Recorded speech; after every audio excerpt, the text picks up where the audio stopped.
All right, so I want to show you some keyboard shortcuts in Gmail, which are pretty cool.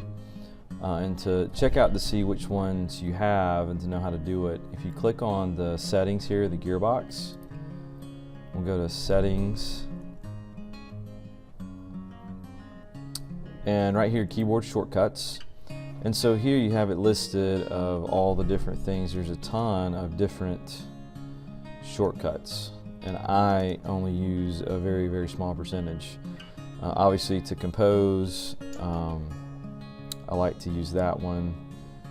Delete, it's pretty easy. You can use the previous message or next message if you want. I do like to use the stars, which is just an S, which is pretty cool. So if you go back over to your inbox, and we'll just click here. I'm just using my arrows, which was pretty easy. Okay, and then I'm going to use the S to do my different stars that I have arranged, which is pretty neat.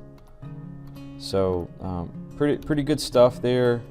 I really enjoy shortcuts anytime to make life easier, which is really nice.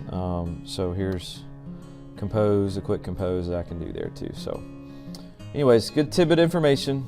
Have fun.